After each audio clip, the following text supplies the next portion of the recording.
Unlimited Love by the Red Hot Chili Peppers is out, and the world is watching with sky-high expectations due to the previous success of this band's lineup. I heard the album quite a while back through connections of mine, but I didn't want to brag about it, and I also really didn't want to spoil the fun for anybody. So now that it's out, we can finally address the elephant in the room, the John Frusciante elephant. Oh, I just made that one up.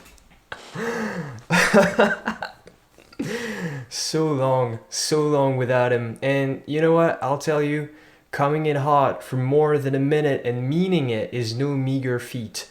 And I would argue that I wouldn't be amused more so were he mandolining with his feet or mandolining or something of that nature. The new album, it's a left turn, okay? John has completely revised his technique. It's tighter, it's not as chaotic, the distortion is not as dirty, but it's thicker, it's fuller, there's more texture on this album. It doesn't rely on just strumming or plucking or picking the guitar. There are more drawn out sounds and spatial design, which are things that we have heard actually with the singles that have come out and that I've commented on and that I said were reminding me of Billie Eilish, for example. Right off the bat, the use of dynamics pulls you in. Did you guys have the same experience I had with the first track?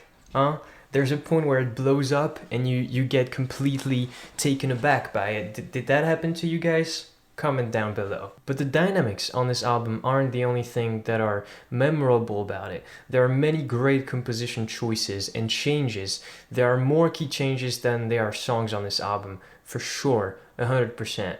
And let me list off the things I have unlimited love for on this album. My heart is raging with love for the guitar solo on track 2.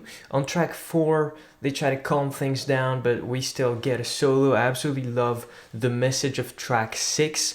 I don't think a lot of rock acts talk about such things, especially in these times. And it takes a special kind of man to kind of put their ego apart and it's more like put their tough guy image apart and get real and talk about those things because they do matter. I love the funkiness of number 8 with the guitar solo towards the end. There's a very peculiar kind of softness to track number 11. It's like, this somewhat acoustic, discreet acoustic, the verse in F sharp minor and all that stuff. That's a key I really love for some reason. I know since I don't have perfect pitch, I don't really have like a color of keys and stuff, but as a guitar player, it's a really fun key to play in, so I can emphasize with that side of it. Yeah. And the very rare aspect of the vocals on it, right? That is not something you hear the Peppers do all that often. There's the super very shaky outro on track 12, which same thing, I never really heard all that much on a Pepper song. And I really like the breakdowns on track 13 when the drums just go slightly off of things, they just like play in this kind of painting a sonic landscape more than just providing rhythm for the rest of the musicians. This is a somewhat long album overall, 17 songs if you count right. So that's for the specifics, but actually what is this album? Well, as I said, it's a left turn.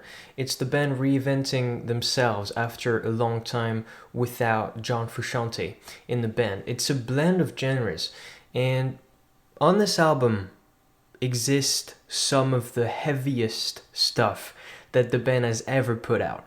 And it's not all that. It's not all headbang. As I said, there's texture to this thing. There are several places where it calms down. And it's what I said at the beginning. It's using dynamics in quite an excellent way. This album doesn't seem to be here to push the boundaries, but through those excellent composition elements that I mentioned, as well as the production choices that are quite peculiar, some vocal effects that we never hear on the Red Hot Chili Peppers.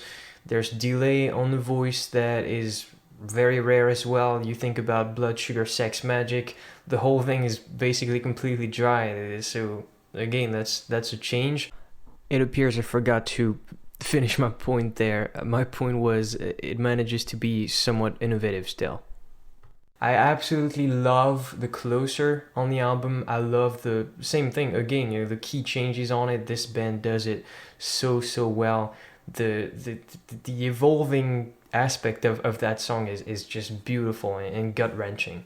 On this album, Frusciante is there, and he's himself, and he's doing all those things that people know him for. The guitar solos, the memorable melodies of the licks.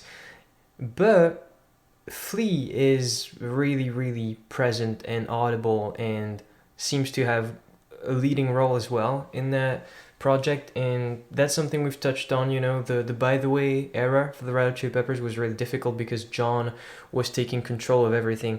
This again seems like more of a common effort, and that shines through. For example, Flea's absolute banger of a bass solo on this thing that completely, blew me away. So I actually have the album right here. It says produced by Rick Rubin. It says 100 Minuten. I don't know why exactly. I think that's kind of a printing mistake. Maybe my guy at Warner didn't send me the right VIP package. I also love that the chorus on one of those songs is actually not being sung by Anthony. But you know what? For Unlimited Love, that's gonna be about what I can say of it today. But you can have a little look at the other side of things if you wish. Happy April Fools! Subscribe. It literally just occurred to me that I could have not said John Frusciante. I actually think John Frusciante collabed with John Frusciante in the past on Soul to Squeeze. I'm pretty sure John did overdubs for Frusciante. California.